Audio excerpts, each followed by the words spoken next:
Hello. Television, TV, the box, the original tube, telly.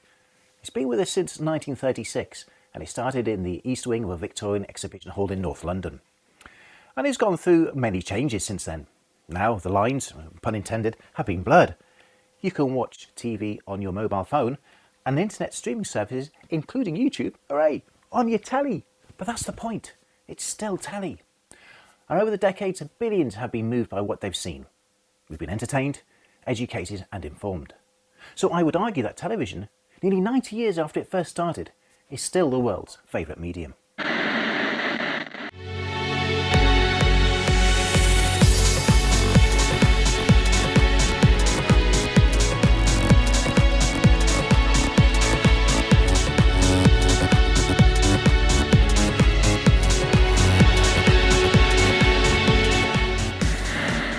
These two televisions we've got here are obviously very different, from very different eras. This one here is roughly 2010, 2011, LCD, HD. This one, real glass and real wood. And it's circa 1968, black and white only. There's a few other things about this though. The technology behind them is obviously very different. This has got a proper tube, whereas this one is, as I said, LCD with an LED backlight. They both need repairing. This one I think has got a power supply fault. This one had an intermittent fault. We'll diagnose both of them and we'll compare and contrast them as well. The cabinet's size, pretty similar really. That's 34 inches in old money, and that's almost the same. It's 35 inches. The screen on this, I think it's about 31 inches. On this one, it's a 23 inch. And at the time, this was considered to be one of the biggest sizes of black and white set you could get around about 1968. Whereas this is a 32 inch. It's on the smaller side nowadays, isn't it? Like all fairly recent LCD TVs, this Samsung can work with a variety of different TV signals, from analog systems like PAL, CCAM and NTSC to the current digital HD systems. So it can display definitions from 525 line NTSC right up to 1080p at a frame rate of 60 a second. All that processing is done by the SDP1301 DSP chip that has millions of transistors inside. So it comes down to computing power rather than just being a receiver. Contrast that with the 1968 TV, which only has 2 transistors in the entire set, and they were in the UHF tuner, which would only be used if BBC Two could be received in your area. This set could handle only 2 types of TV system, 405 lines or 625 lines, but neither in colour. It was a black and white set only. We'll cover more about the 405 and 625 line systems used in the UK in a later episode. Looking at some of the specs on this set then, and of course paper service manuals, and I've got a few here. And this one uses the STC VC2 chassis. And when I say chassis, it's actually got a metal chassis that all the components are mounted on, including valves, frame output transformer, line output transformer, all mounted on the top of the deck, and adjustment controls on the back. So what we're going to do now is make some space on the bench, take the cover off, we can diagnose the fault. Newer Samsungs tend not to have any screws in the back cover.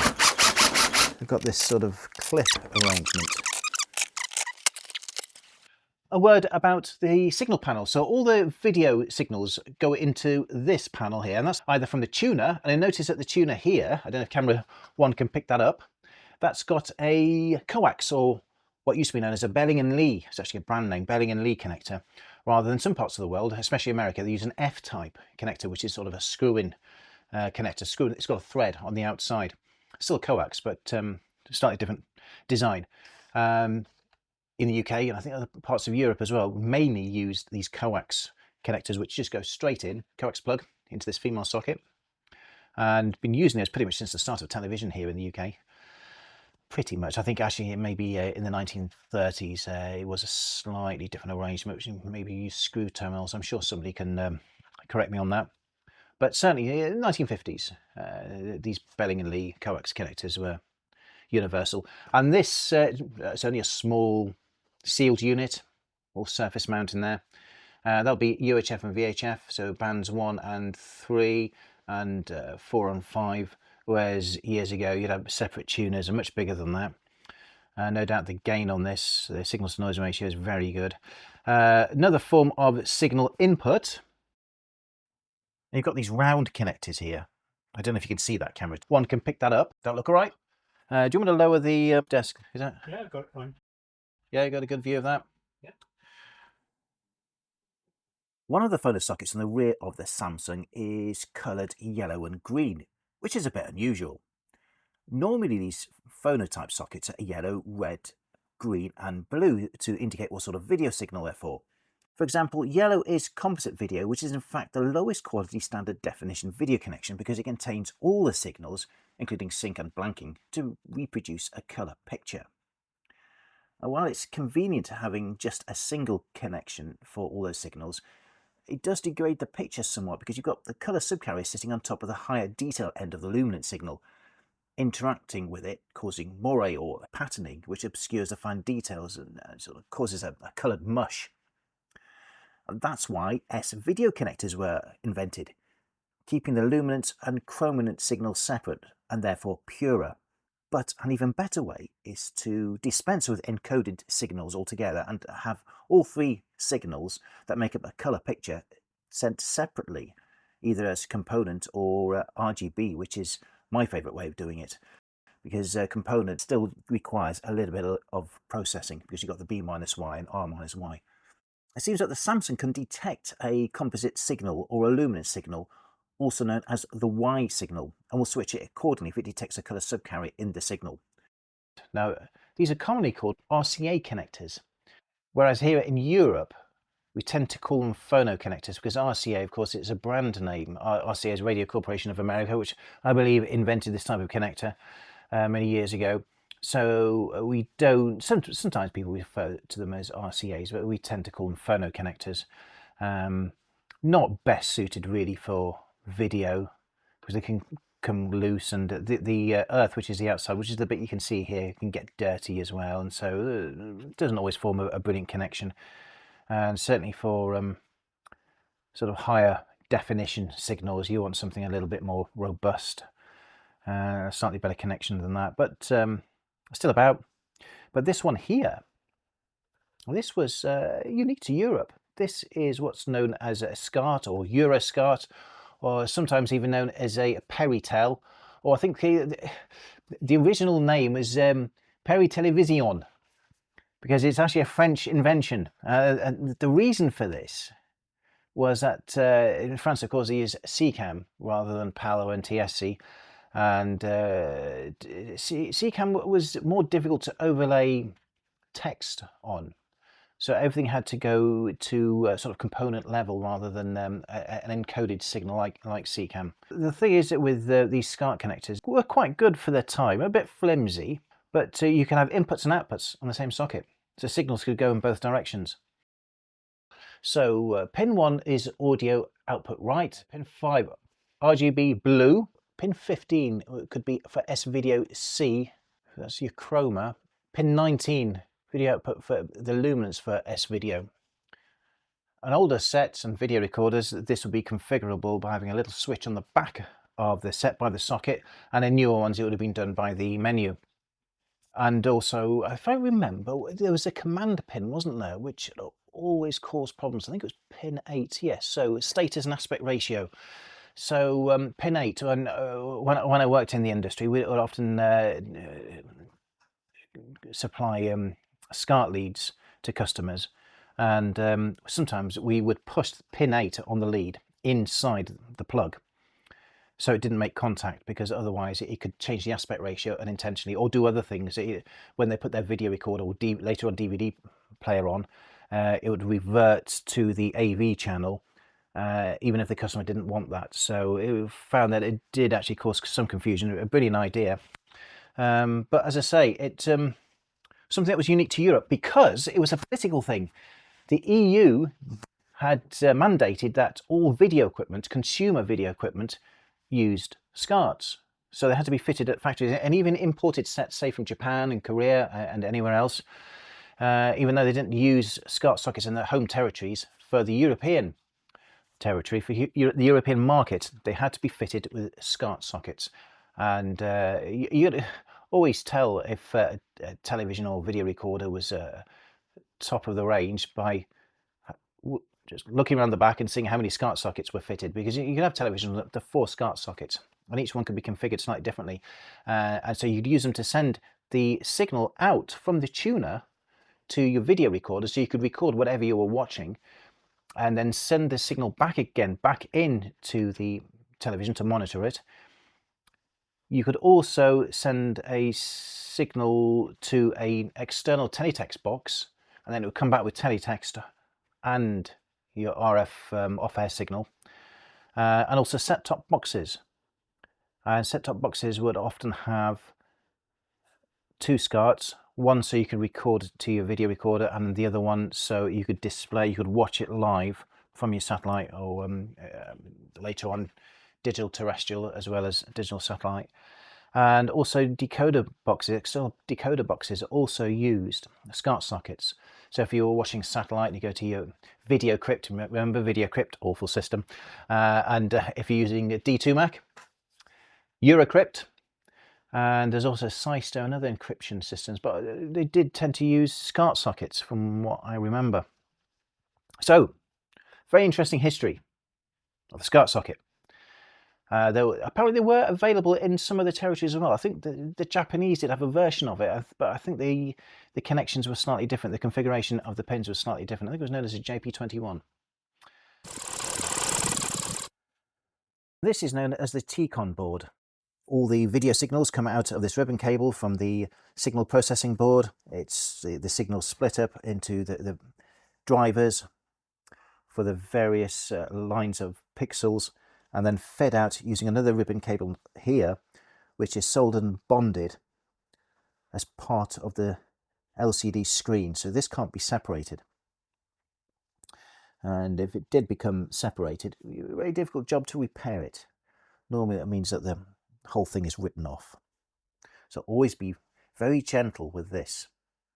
The fault symptoms, it was stuck in standby, but it appears it's a bit more than that, because the backlight's coming on, but the standby light is also staying on. So it's not just a question of being stuck in standby so much. And I thought it'd be quite an easy repair. Normally things like this, it's caps on the power supply board, but caps actually look all right. And I've checked the voltage rails as well, and they all seem to be correct, although I haven't scoped them, because if there is cap is starting to play up a bit, the voltage rails can fluctuate a little bit. They can be a bit noisy, and especially on the 5-volt rail, things like that. The processor and the chips do like to have a steady voltage. But I could smell something from the set, that electrical smell of doom.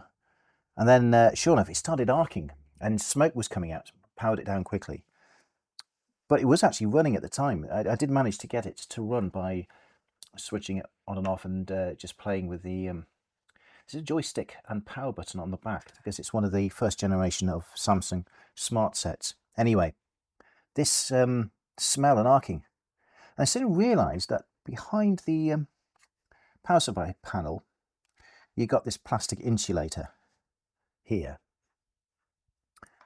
but it's got a fluid on it. And it's not water. It's sort of a greasy fluid, and it's almost as if it's come out of a cap. It's very bizarre. But anyway, it's causing it to arc, and it was arcing on the back of this high voltage component here, which is on the cold side.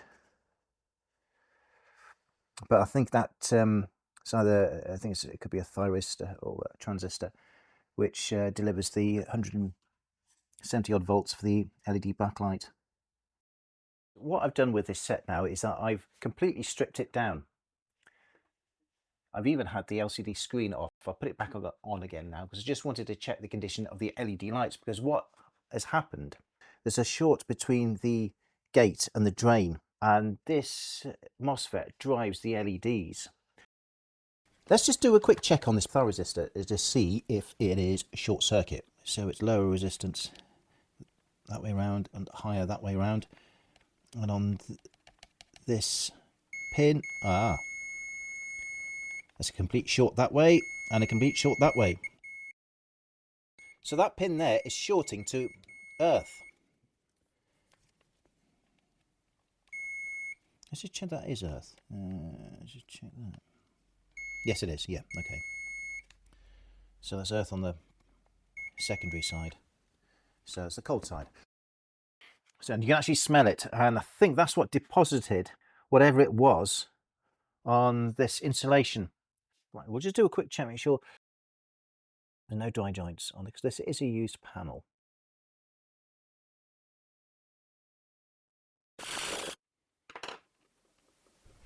Right, we connect the cable to the backlight LEDs and then to the signal panel. Check the matrix drivers, all right. Okay then, so I think we can try this now. I think we can switch it on. Right, so we've fitted the board and it's ready to be tested. So let's give it a try. Let's plug it into the mains. One thing I always find with these really thin LCD sets is it's very awkward to get them to stand. In fact, they won't stand up on their own. So you're going to have one hand holding them up while you plug it in and test it. Right, okay then, so that is plugged in. That's an encouraging sign. Let's see if we can get a signal into it by connecting it with one of the HDMI sockets. Let's try this one here. There we are.